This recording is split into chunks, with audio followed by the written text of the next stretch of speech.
നമ്മുടെ ലൈഫ് ടൈമിൽ നമുക്ക് 2 സെറ്റ് പല്ലുകളാണ് വരുന്നത്.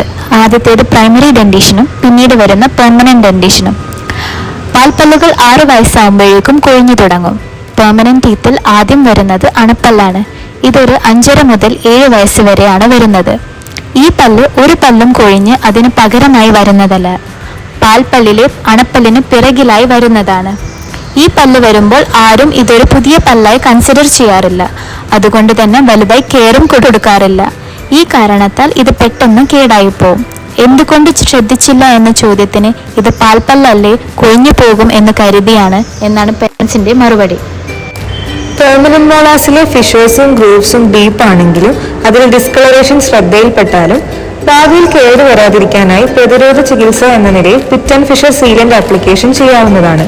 ഇനി കേട് ഡെന്റിൻ വരെ ബാധിച്ചിട്ടുണ്ടെങ്കിൽ കുട്ടിക്ക് വേദനയോ മറ്റു സിംറ്റംസോ ഇല്ലാത്ത പക്ഷം GIC റെസ്റ്റോറേഷൻ ചെയ്തുകൊണ്ട് പല്ല് സംരക്ഷിക്കാവുന്നതാണ്.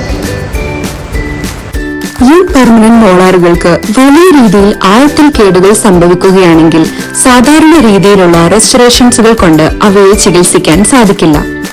അത്തരം കേസുകളിൽ ചെയ്യാൻ കഴിയുന്ന ഒരു രീതിയാണ് അപെക്സിഫിക്കേഷൻ. വേരുകൾ പൂർണ്ണമായും കൂടിച്ചേരാത്തതും നോൺ വൈറ്റലുമായ പല്ലുകളിലാണ് ഈ ട്രീറ്റ്മെന്റ് ചെയ്യുന്നത്.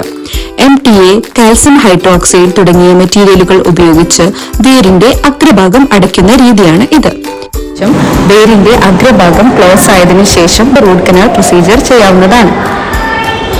എന്നാൽ പൂർണ്ണ വളർച്ചയെത്തിയ യങ് പെർമനന്റ് മോളാറുകൾക്കാണ് ഇത്തരത്തിൽ വലിയ രീതിയിൽ ആഴത്തിൽ കേടുകൾ സംഭവിച്ചത് എങ്കിൽ മുതിർന്നവരിൽ ചെയ്യുന്ന അതേ റൂട്ട് കനാൽ ട്രീറ്റ്മെന്റ് ചെയ്യാവുന്നതാണ്. ഇത്തരത്തിൽ റൂട്ട് കനാൽ പ്രൊസീജിയറിന് ശേഷം പല്ലിൽ ക്രൗൺ വെക്കേണ്ടതും അത്യാവശ്യമാണ്. യങ് പെർമനന്റ് മോളാറിൽ സ്റ്റെയിൻലെസ് സ്റ്റീൽ ക്രൗണുകളാണ് നൽകാറുള്ളത്. എന്നാൽ പല്ലുകളെല്ലാം പൂർണ്ണ വളർച്ചയിൽ എത്തിയതിനു ശേഷം സെറാമിക് ക്രൗണിലേക്കും മാറാവുന്നതാണ്. മോളാസ് ഗ്രോസ്ലി ഡീക്കേഡ് ആവുമ്പോൾ അത് പല്ലിന്റെ ഘടനയെ നശിപ്പിക്കുന്നു. അതിൽ ഇൻഫെക്ഷൻ ഉണ്ടായാൽ വളരെ ശക്തമായ വേദന അനുഭവപ്പെടുകയും ചെയ്യുന്നു.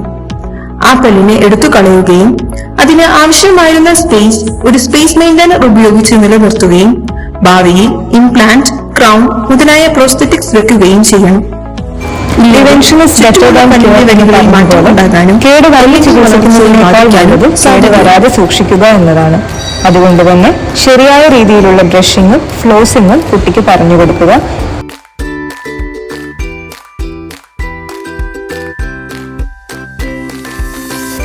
ഓരോ 6 മാസം കൂടുമ്പോഴും ഒരു പീഡിയോഡോണ്ടിസ്റ്റിനെ സന്ദർശിച്ചുകൊണ്ട് കൃത്യമായ രോഗനിർണയവും ചികിത്സയും നടത്തുക.